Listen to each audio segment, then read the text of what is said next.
Hello and welcome, everyone. I am Stephanie Rao, Executive Director at the National Council on Public History. We are a membership association dedicated to helping public historians put history to work in the world through community building, programs, and scholarship. Thank you for joining us today for the third webinar in our six-part series exploring new scholarship related to the World War II home front, facilitated as part of the National Park Service's commissioning of an update to the 2007 theme study on the topic. We're just in the middle now of delving into several topics related to the home front, and today we'll be hearing from Dr. Matt Basso and Emory Ogaard on LGBTQ history in the home front. Just a few housekeeping notes as we get started. This webinar is being recorded, both for those who cannot attend and those who wish to review the materials discussed, and we'll send you links to the playlist for all of the webinar recordings. Closed captions have been enabled. You can click the CC button at the bottom of your Zoom screen if you don't see those automatically. Please be sure to keep your microphone muted unless you've been called on to ask a question. And at any time, you can pop questions into the chat area, and I will note them for our Q&A with Dr. Basso and Emory at the end of the presentation. And last, before we begin, I want to give a warm welcome to Dr. Emily Button-Cambick from the National Park Service for some words of welcome.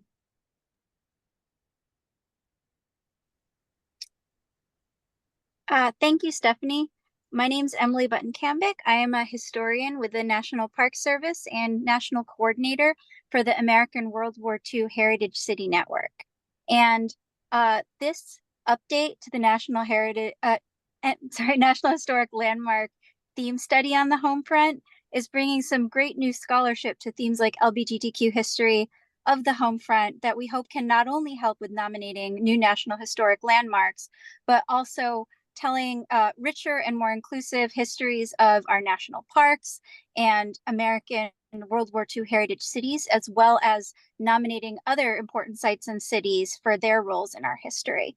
And we'd like to thank NCPH, Stephanie and her team for the incredible partnership that they've given us over the past few years of expanding scholarship on the home front, as well as Dr. Basso, Emory, and the rest of their research team for the incredible work they've done. Now, Stephanie will be introducing Dr. Basso and Emory. Thank you, Emily.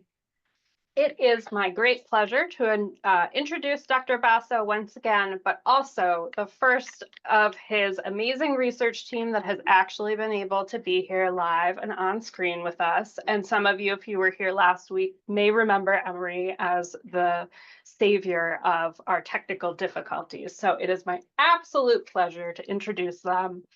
Emory is an independent scholar of modern gender and sexuality, a recent master's graduate from the University of Utah. Congratulations.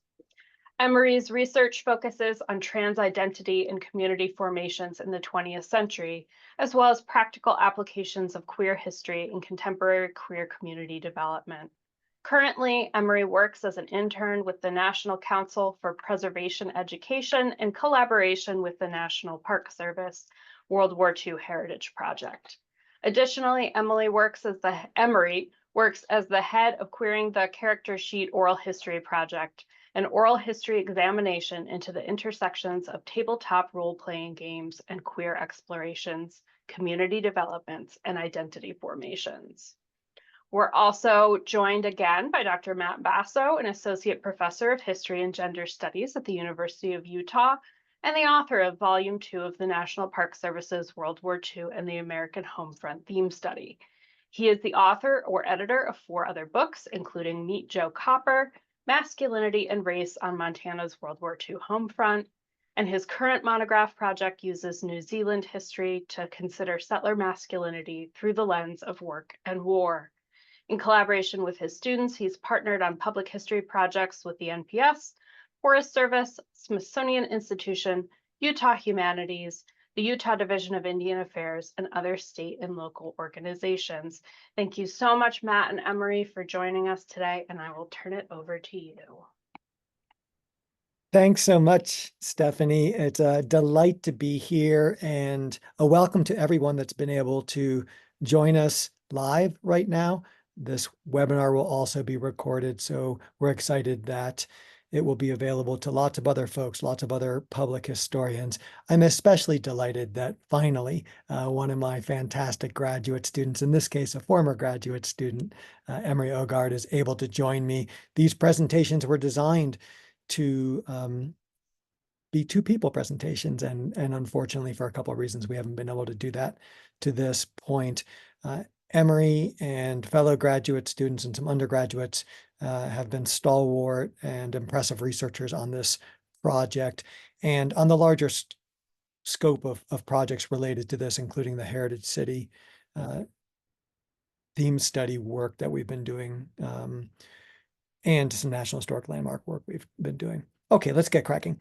On the screen right now, you're seeing a photograph of three especially important pieces of World War II LGBTQ scholarship.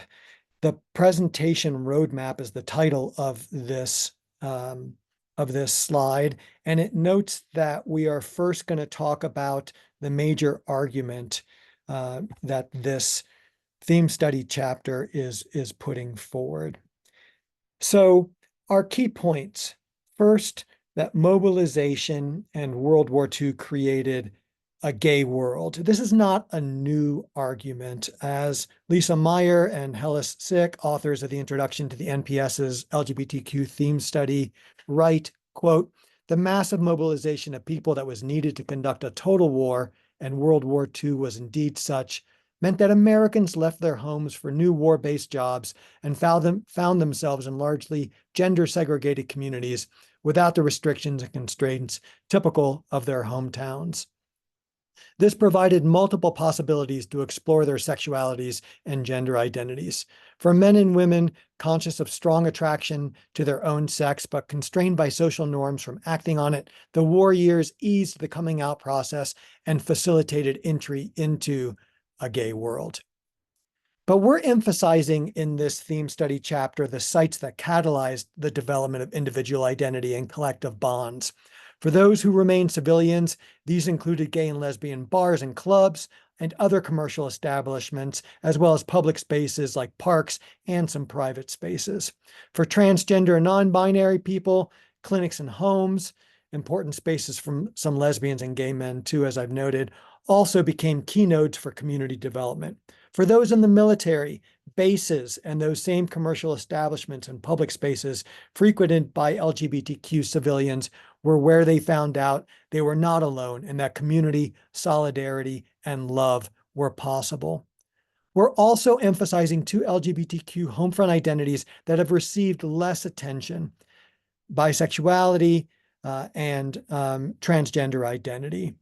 So the existing coverage of gay and lesbian identities in secondary research by the authors already kind of noted on here, Alan Berube, Lisa Meyer, Margot Canaday, and the LGBTQ theme study, among others, is also reflected in our larger theme study. And we're going to talk about some of that, but we do want to highlight this story about bisexual experience on the home front and trans experience.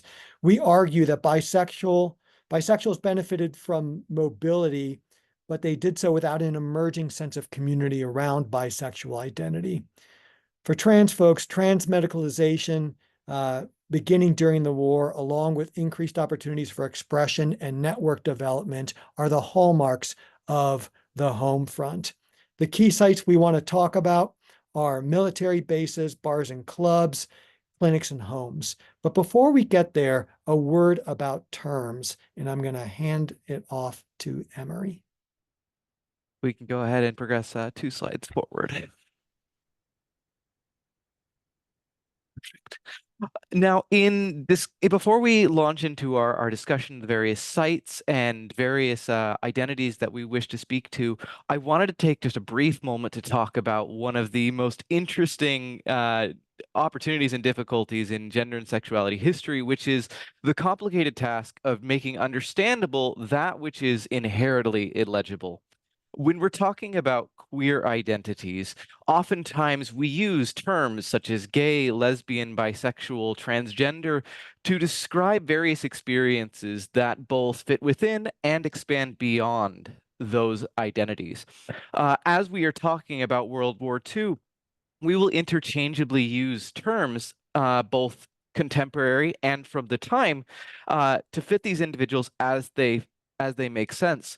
While at the same point in time, we will use language such as queer and trans in a more broad academic sense, using to describe sexualities that fit outside of established norms, or individuals whose gender identities or presentations defied or critically engaged with ideas of sex and gender. A couple of the terms that we have listed here that you may see throughout our presentation, such as sexual invert, queer transvestite, or male or female impersonator, were, while not common today, language and terms that were available to people at the time. Terms that helped define who they were, as well as help them find a sense of connection with community that would develop and grow throughout their own experiences and interactions. If we can move to the next slide. Before we talk about those various identities, we do need to first talk about the environment in which these identities are beginning to develop and this growing gay world and community that we speak to finds itself. While prior to World War II, government awareness and medical kind of development of ideas of homosexuality and gender non-normativity had already begun development. It's really around World War II that we begin to see, particularly the government begin focusing on its exclusion and surveillance of queer individuals. Beginning in 1941 and expanding in 1942, the government begins in its process of evaluations for incoming soldiers, explicit exclusion of homosexuals and bisexuals from enlisting.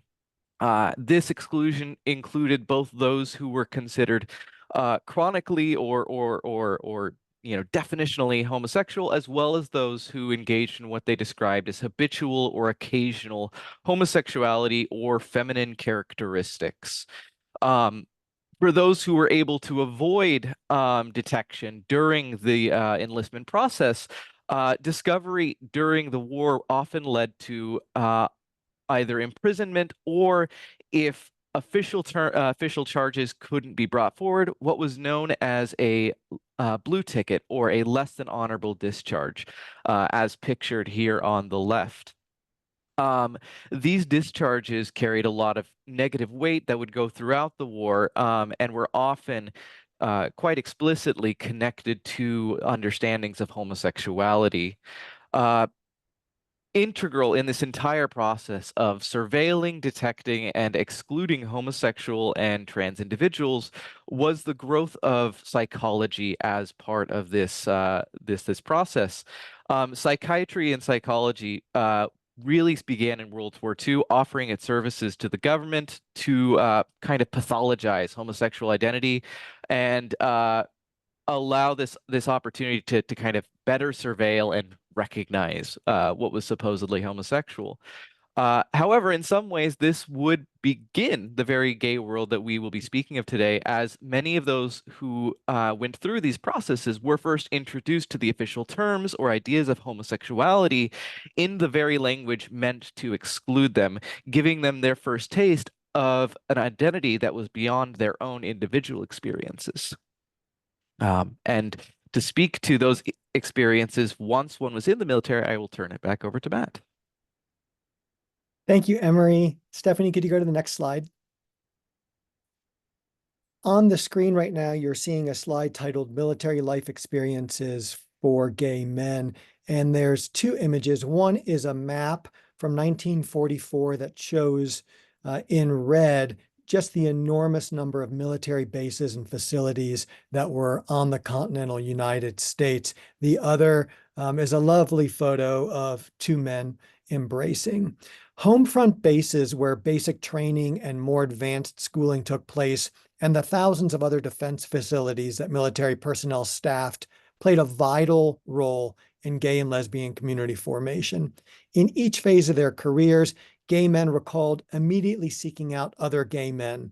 In many instances, they wanted to know they weren't alone. As one soldier put it, making connections was almost never a problem. Countess Vivian, a gay Black soldier, recalled quickly realizing there was numerous gay men at the bases that he was assigned. The communities that formed became the seedbed for long-term friendships and sometimes intimate relationships. The USO at Camp Hewlin in Texas had a theater and drag show that connected soldiers. Sometimes it was a friendly soldier's office, like the assistant chaplain at Shepherd Field, that became the key site on a base. The point we're making is that there were specific nodes of gay community formation and expression on military bases across the United States. But to be truly themselves and for intimacy, often it required getting off base to parties, bars, more on this in a moment, hotel rooms, and commercial spaces. While home front was an incredibly fertile space for connection, it's critical to remember that discrimination was almost around every turn for gay men and lesbians. Indeed, some gay men had to seek out each other for another reason. They desperately needed advice and protection as they found themselves among homophobic service members. Discrimination, for example, pervaded Howard Taylor's basic training in Texas. Other soldiers became hostile after he was sized up as a fairy. Taylor had no one who could teach him how to, quote, act jam, a wartime phrase for gay slang for pretending to be straight. Acting jam was often critical as a survival tactic on military installations, especially barracks. Next slide, please. Thank you. So you're seeing a slide that says military life experiences, lesbians, and this is a striking image from a movie still showing a woman playing a bugle. And we've got some of the key features of lesbian experience in the military, including the different military units. We want to stress that whereas the armed forces saw sexual acts as defining homosexuality among men, and again, I want to reinforce that this is drawn from really the excellent scholarship of many scholars who have done primary source research on this. These sexual acts defining homosexuality among men, women's military branch leadership had a much broader sense of the problematic sexuality that hinged on inappropriate gender performance. As Lisa Meyer's research in particular shows, public anxiety about women entering the military, which paralleled the broader concerns about women taking men's jobs and responsibilities on the home front, prompted this expanded framework. To some, the women's branches were damning proof of the masculinization of women, and they had a strong reputation for lesbian activity.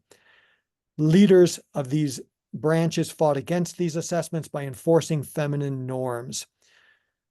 Lesbians in the Women's Army Auxiliary Corps and the WASPs, in the WACs and the WAVES and the SPARs created close bonds nonetheless on bases in the face of a concerted campaign against the so-called lesbian threat within the women's branches. An important outlier were nurses, not that there weren't lesbian nurses, but that the public was sympathetic to having women in nursing since it fit the gender codes that they expected. In regard to particular sites on bases, Pat Bond remembers attending basic training at Fort Oglethorpe, one of the most important sites, the one that we know the most about as far as lesbian experience in the military, and seeing clear evidence that butch soldiers felt comfortable being themselves, especially in places like the mess hall. She wrote, "There were all these dykes sitting around with their feet up on the tables and fatigues and little Abner boots." This was in a recollection of her. The popularity of the dining hall and motor pool, where many lesbians wanted to be assigned, was also met by the popularity of service clubs as sites of connection and contact. But the threats were really real, and many lesbians found themselves under investigation, including at Fort Oglethorpe. Meyer argues, though, that regardless of the risks, Army lesbians developed spaces in which to socialize together. These were critical to creating sexual identity, community, and eventually politics across the home front. Next slide, please. So take a look at this picture. It's a picture that would potentially typically be thought of as it's two women embracing as showing lesbian activity or lesbian identity. But we want to argue that it's very difficult to tell whether some of these images of same-sex intimacy, very much like non-same-sex intimacy, show in fact bisexual Americans, right? The track record, the research on this is not fantastic. Alan Berube has argued regarding bisexuality in the military that as military men moved from the home front to overseas, their desire for intimacy prompted many to realize they were bisexual or to undertake practices that could define them as such. Matt, if I can interrupt you for, there we go. We weren't at the right slide yet. Just wanted to. Oh, thank you. Thank you very much. Berube contends that much of this later activity is best described as a kind of situational bisexuality. Specifically, he says combat, quote, chipped away at civilian sexual taboos, which led some heterosexual men to have sex with male soldiers and some gay soldiers to have sex with women. These intimacies could be meaningful or they could be casual, but they did not lead most to self-identify as bisexual, and other scholarship reinforces this, but there was without question bisexual identity on the home front. In short, regarding military sites across the United States, for gays, lesbians, and bisexuals, time and place mattered, whether it was combat or whether it was on the home front, what time in the war it was, especially if it started being in a period where there was crackdowns, particularly towards the end of the war. This made a huge difference to the experience of all of these sexual minorities. Much more of this content in the theme study. We hope you'll take a look when it comes out. I'm going to hand back over to Emory. If we can progress to there, perfect. So in looking at these military spaces, and particularly in the ways in which to avoid surveillance and to kind of get outside of the eyes of the state, many of these service members would find themselves in commercial spaces in neighboring communities as a way to interact both with queer individuals in those localities as well as fellow service members who were gathering at these points for opportunities to meet.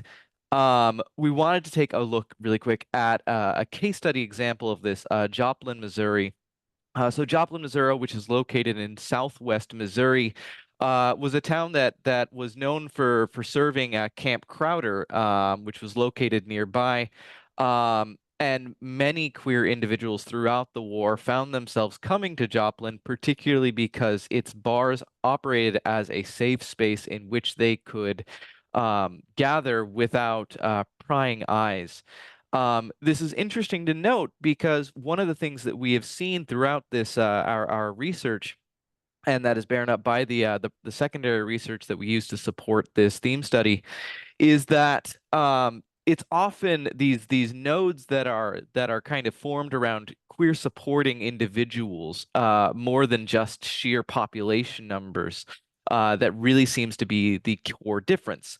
While Joplin was much smaller than the larger Springfield neighborhood that also neighbored Camp Crowder, Joplin ended up serving more of a site for queer gathering, specifically because individuals such as Gladys Stewart, who owned several bars in Joplin, provided quite explicitly these spaces that were very, while not broadcasted publicly as queer friendly, were very well known as queer friendly.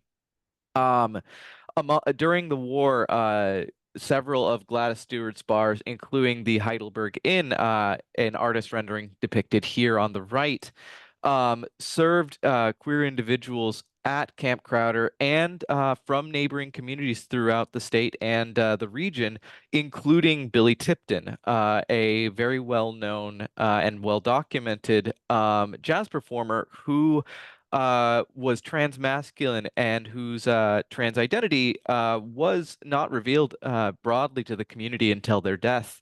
But Billy Tipton and other queer individuals found themselves flocking to these sites because of the ways in which military individuals coming from various parts of the country and you know, affirming community community members kind of collaborate to create these spaces. We'll go ahead and progress forward here to the next slide. Matt? Thank you very much, Emory. So I suggested earlier that a host of public spaces were important. And before we get to bars, though, we want to make sure that we note some of the other crucial sites that were part of the urban queer scene. This is especially important for those of you that might think about nominating sites. We really need sites to kind of track this incredibly important period in LGBTQ history and to recognize it.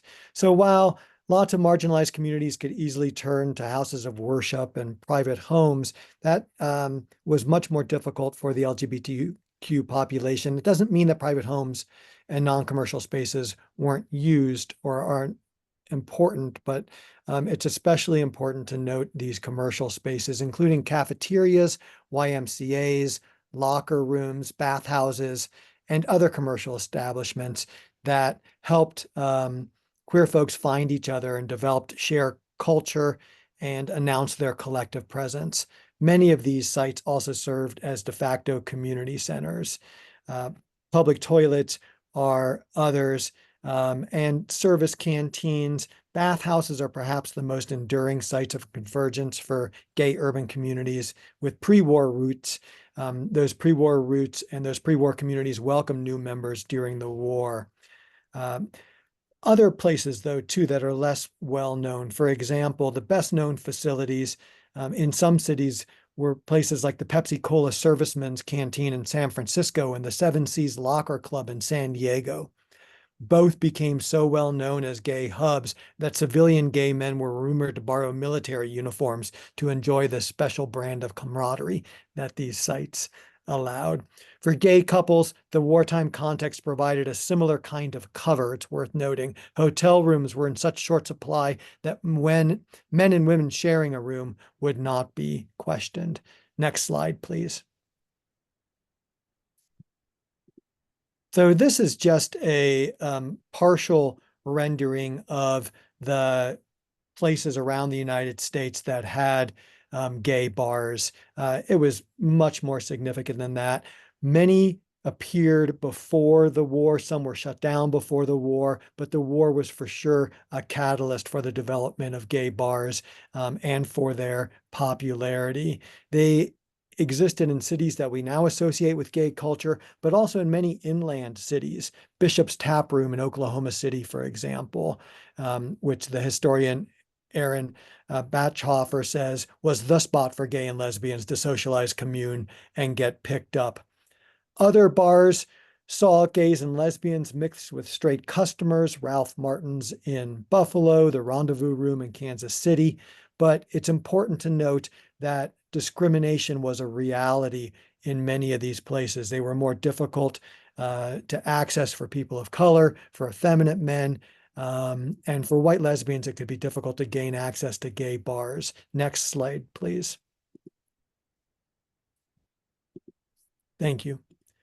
So this shows a advertisement of Finney's Club. Finney's was an important site for Black queer identity. These racial divisions were also matched by class divisions, and they were a reality not just at gay bars, they could be a reality at LGBTQ gathering spots as well. The Crown Jewel in Los Angeles was well known as a gathering place for gay white-collar workers in the 30s and 40s and required a driver's license for entry to police the class identity of patrons. Other important sites across the U.S. had similar bars to entry for class and race reasons. Many of these sites meant their rules meant that Black GIs and Black civilians couldn't get in, as I've noted. So what ended up happening was the development in some places like Harlem of an uptown, vibrant gay scene. Lucky's Rendezvous began serving gay customers in December 1942. Ebony described it as a narrow, smoky bar that catered to an interracial clientele in an atmosphere, quote, steeped in the Swiss jargon of its many lavender customers. Bunch of places like this across the United States that we discuss in more detail in the study. I'll hand it back over to Emory. Now, here we have a picture imaged of the current site of the of a 1940s queer bar known as the Sweetheart Bar. One of the things that we highlight throughout this theme study and throughout our development of the World War II home front is the disappearance of these sites. Many of these queer bars that we speak to in this in this presentation have completely disappeared off the map, and the few that that do still exist are many of them at risk of disappearing in the next decade or two, which is why it is so important that we emphasize these narratives, because so many of them operated underground or you know, in less visible ways that now need to be desperately documented. Speaking to this bar, the Sweetheart Bar in Detroit, many of these bars operated not as explicitly spaces for only one singular identity, but rather as mixed spaces in which a number of different sexual and gender identities could be represented. The Sweetheart Bar in particular was unique for its 4 sections that each served different sexualities and different gendered kind of modalities. In the front, there was a neighborhood bar in which it was ostensibly for heterosexual people and sort of acted as the protective front for the venue. Behind a set of double doors, the rest of the bar opened into a much more queer-friendly space. The first of the 3 sections behind these doors was a floor space intended for dancing and drag shows. In these spaces, you would find same-sex dancing intermixed with heterosexual individuals who came for a sense of gay tourism, right? To be in a gay space and to kind of voyeuristically participate. Behind that section, you would find a section that, while not necessarily explicitly deemed the bisexual section, was ostensibly intended for bisexuals, in which it could act as a buffer space in which individuals could freely intermix between interacting with those of the same sex and the opposite sex.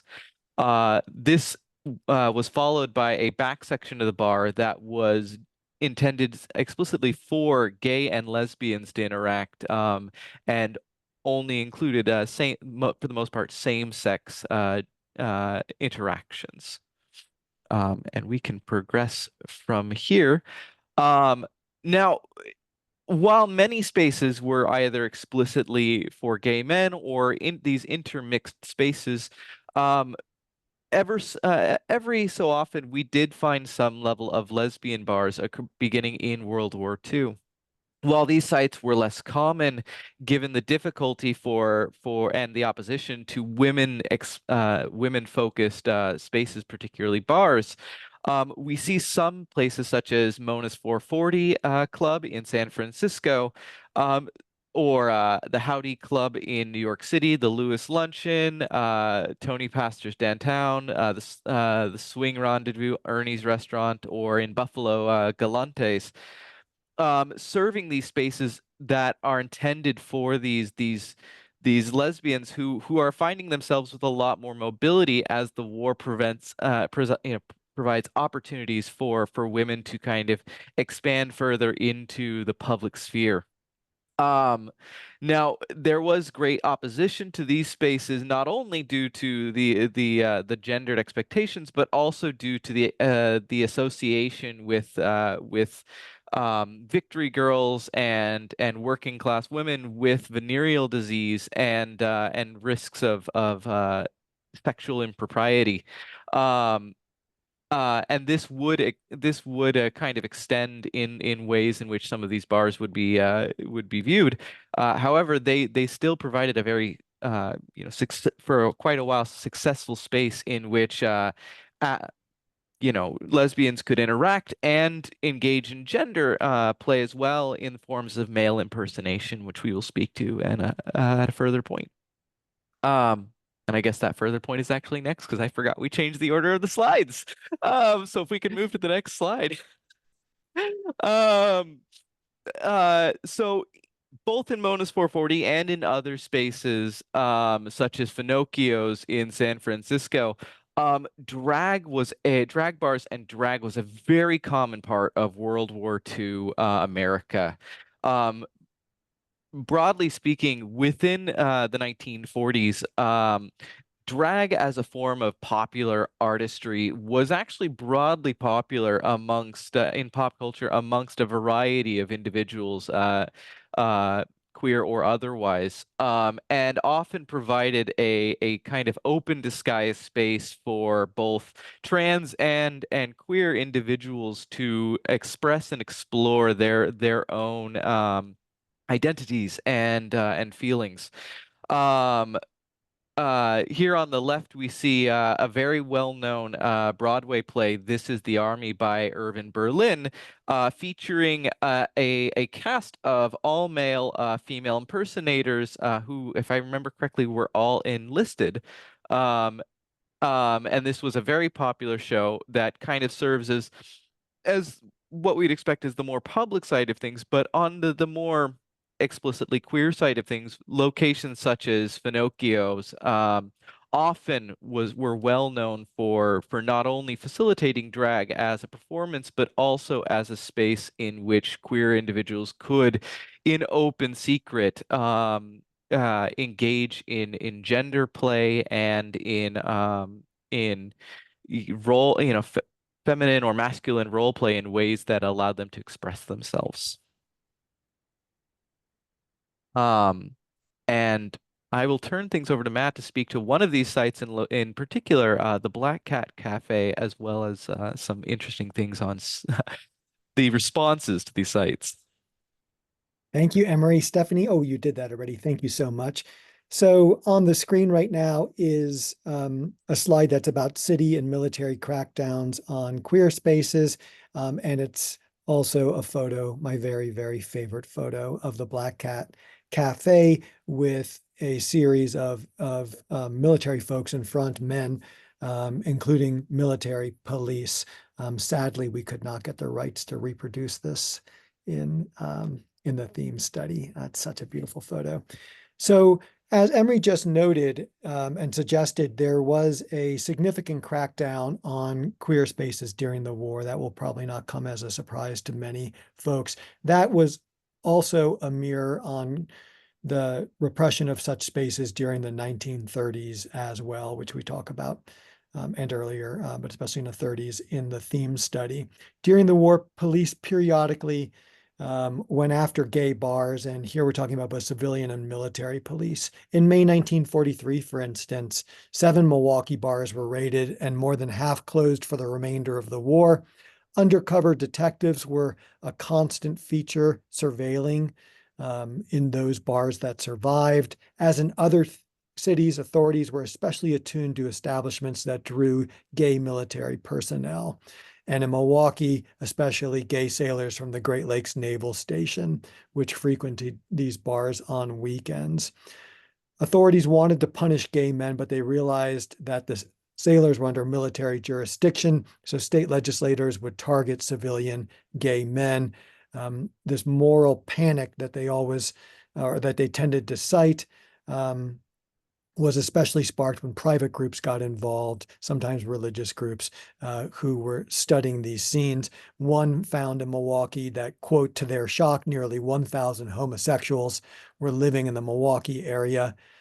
In 1944, 198 of these men were arrested for sodomy and convicted. Others were arrested for other so-called crimes.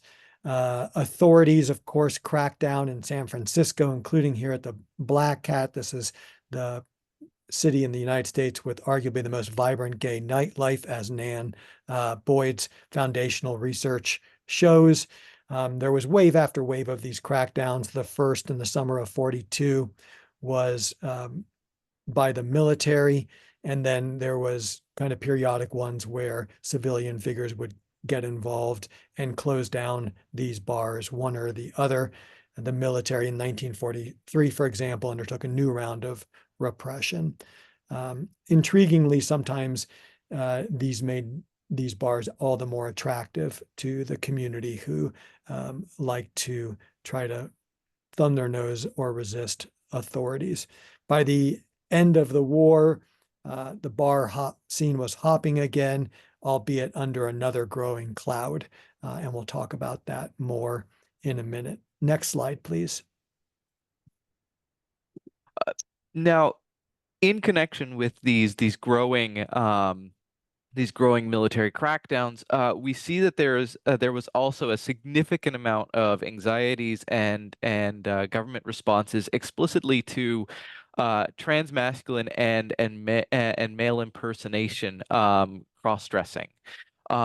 Pictured here on the left, we have Evelyn Jackie Bross and Catherine Barsks, two women who were arrested in Chicago, making their way home while wearing male attire. These individuals who spoke to their desire to wear clothing as a form of convenience ostensibly, but also possibly for other reasons, and their arrest represent the anxieties growing during the war towards the masculinization of women, and also represented the growing pathologization of gender non-normativity in AFAB individuals as an indication of some form of queerness seeping into the popular culture. On the right, I should mention we do have a number of the male impersonator performers at Mona's 440, which was very well known in San Francisco for its spaces where, as they were quoted saying, girls can be boys. Now, if we can move to the next slide, sometimes these kind of gender non-normativities and interesting elements found themselves in kind of an interplay. Pictured here in the case of famed figure Margaret Chung, the first Chinese American doctor in the United States.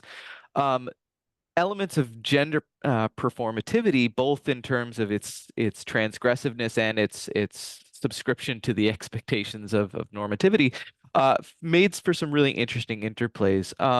Margaret Chung is, of course, famous for her creation of both her role in creation of WAVES, the Naval Women's Auxiliary Unit during World War II, as well as her creation of a group known as the Fair-Haired Bastard, a number of thousands of high-ranking and enlisted military men and government officials who considered themselves to be Chung's sons, often first coming in contact with her as she often hosted dinners within her home.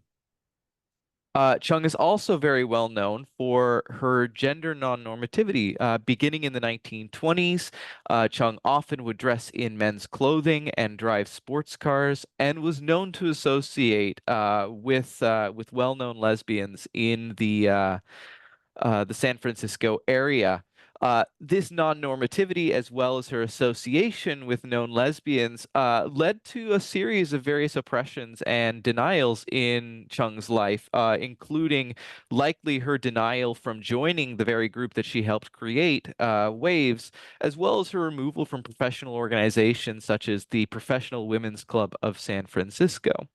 Uh, in looking at Dr. Chung, we can see a figure who, in her performance of gender roles through the role of being Mama Chung to these fair-haired bastards, on the one hand was touted as a perfect example of wartime motherhood and wartime gender performance, while also in her failure to perform the expectations of femininity in her presentation, faced oppressions similar to many gender non-normative individuals of the time. And I know that we are running short on time, so if we can go ahead and progress to the next slide.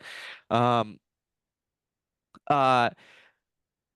when we speak to gender non-normativity and transness, World War II really does also highlight a time in which we start to see the growth of medicalized trans identity beginning to more fully develop. In 1943, the Langley Porter Clinic opens at UC San Francisco and begins to study homosexual and gender non-normative individuals and identities, including the famed trans activist Louise Lawrence, who I will speak to briefly in the next slide. While this site represents merely one of a number of sexologists who in the 1930s and into the 1940s begin to advocate for medical rather than psychological interventions in gay, lesbian, and trans individuals, it nonetheless is important in the way that specifically the Langley Porter Clinic will connect to trans individuals in both pathologizing them and shifting away ideas from criminalization towards the idea of a medically assisted transition, and what would later in the 50s and 60s come to be known as the transsexual identity. If we can move to the next slide. Deeply connected to this shifting process from simple criminalization to medicalized identities with paths towards surgically interventionist transitions was the figure known as Louise Lawrence, who began living full-time as a woman in 1944 when she moved to San Francisco. Lawrence played a critical role in the development of early trans community support networks through her connections through UC San Francisco and sexologists such as the director of the Langley Porter Clinic, Carl Bowman, as well as famed sexologists Harry Benjamin and Alfred Kinsey. Lawrence worked to establish an understanding of trans identities as legitimate. Additionally, beginning during the war, Lawrence often would offer her home as a way station space for trans women coming to California for medical procedures and assistance, as well as increased information about said services. Lawrence's usage of her home as a meeting space for trans community reflected a trend of home parties and meetings for expressing transness that would continue to grow throughout the 1940s and into the 50s and 60s, eventually becoming the hallmark form of trans organizing in the United States. And while I would love to speak to this at length, I can tell we are quite over time, so I will turn things over to Matt. There is more on this in the theme study. Thanks so much, Emory. Could you go to the last slide, Stephanie? So by way of conclusion, I just want to really reinforce what Emory noted, and that's the connections between the home front and the post-war, which of course is very well known for the Lavender Scare and the development of more formal LGBTQ organizations and communities. The figure that you're seeing on this final slide, Jose Sarria, really kind of encapsulates the complexity of wartime experience, the intersectionality of it, and how it linked to the post-war. Jose Sarria was a military veteran who became the host at the Black Cat Cafe. He noted that during the war, as a gay man, he had more discrimination based on his race than he did on his sexual identity. In the post-war, though, that discrimination he faced, the prejudice he faced, was amped up because of his sexual identity. But he became an absolute key cog in the growth of queer communities in San Francisco, as was the Black Cat, and indeed in the formalized politics that would emerge out of this. He ran, for instance, for San Francisco City Council. So this story of World War II home front and the post-war, we think, is incredibly important and noteworthy. And I'm going to stop there with thanks.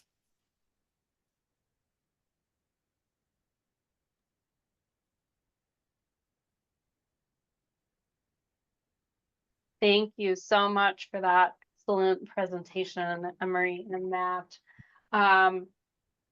I want to start by sharing that earlier in the presentation, I'm going to go back in the slides real quick to say that Allie had asked about the name of the artist from this piece from the Post Art, and Kathleen Madigan kindly looked it up and shows that the Post Art Library says it's by Nancy Irwin, who was a local Joplin, Missouri artist.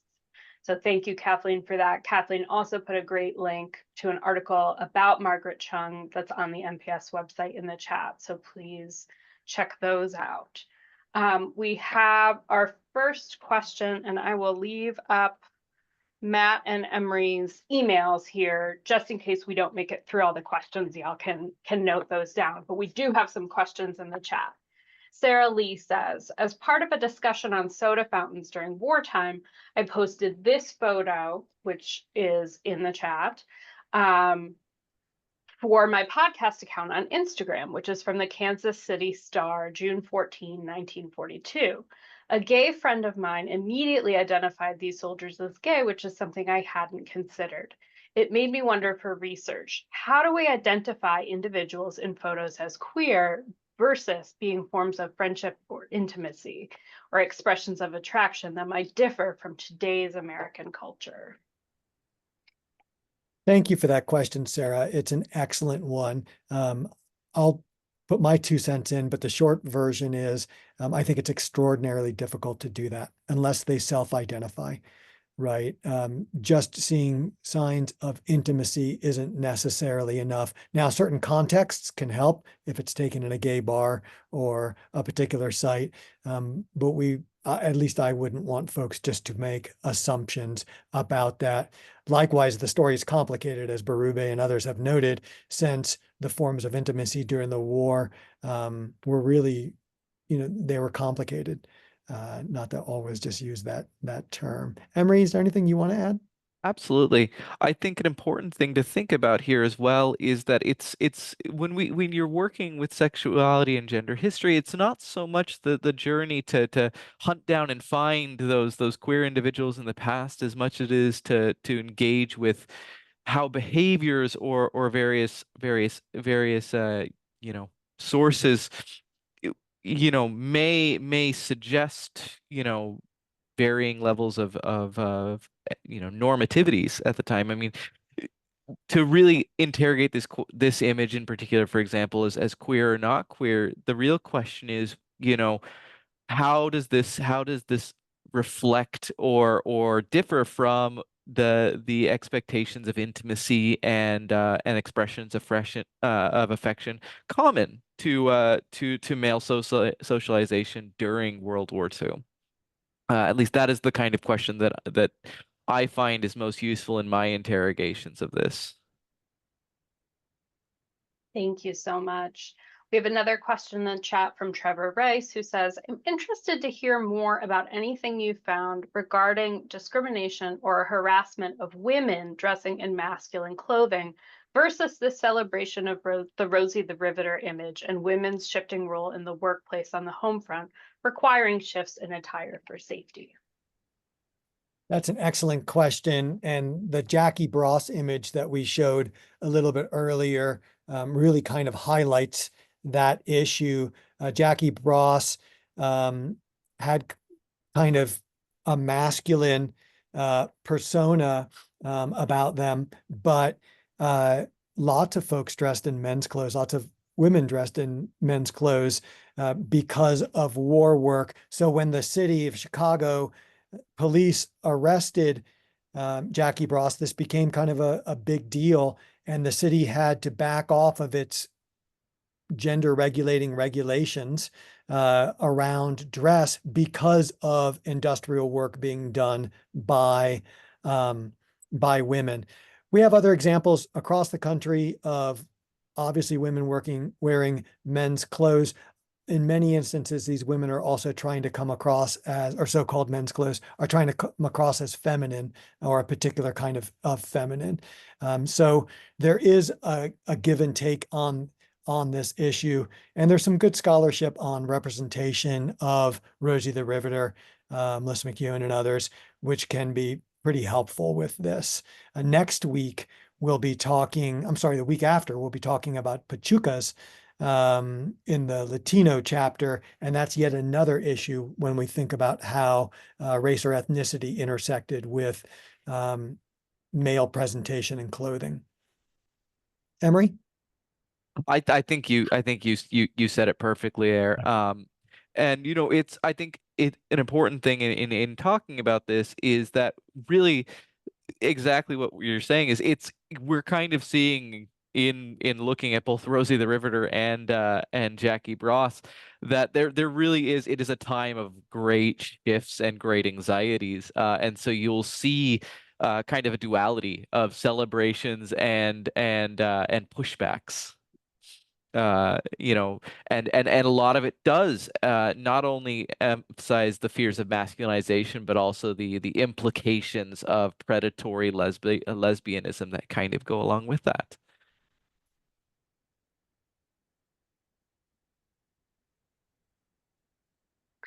Thank you both so much. We may have time for one more question if someone wants to type really fast in the chat box. But while we wait to see if that comes through, I want to say a big thank you again to everyone for joining us today. Thank you, Emory. Thank you, Matt, for sharing your research and these amazing stories with us. If anyone doesn't have plans for their Friday night already, we have another special webinar in this series coming up tomorrow at 7 p.m. Eastern with Joe Quinata from the Guam Preservation Trust to talk with us about Guam's history and culture in World War II in the Pacific Islands. And then next week, Dr. Basso will be joining us again as we explore disability history on the home front. Same time, same place, Thursday the 19th at 3 p.m. Eastern. And again, we'll be sharing recordings from all of these presentations. Any last closing words, Matt or Emory? I'll only say that as I look at the names on here, I see a lot of friends who helped with these projects, and I'm noting a thank you in the actual theme study, but I get the opportunity to say thank you to lots of the folks here who really helped out directly and also through their research. So it is really a community effort, and we're trying to represent that with the hopes. Here's my final thing, Stephanie, of getting folks to nominate these sites. As Emory's slide noted earlier, these sites are going away if they haven't already. So it's absolutely urgent that we try to commemorate, preserve these sites, which are absolutely just a significant part of U.S. history for LGBTQ and all Americans. That's my final word. I couldn't have said it better myself, Matt. I think if I had anything to add in conclusion, it would simply be that when it comes to LGBTQ history and queer history, I think it's so important that we emphasize these narratives, particularly given how much desire there is for them right now. In sharing this work with those who I speak to the Heritage Project about, the LGBTQ history one is one of the ones that I hear some of the most kind of like pleasant surprise about. So I really hope that people can continue this work once we finish this project. Yeah. Thank you so much. Thank you both. Thank you, Emory, for breaking the technology curse here today and for staying healthy enough to join us. So thank you all so much. Enjoy the rest of your day. And I hope if we don't see you tomorrow night, we'll see you next week. All right. Bye.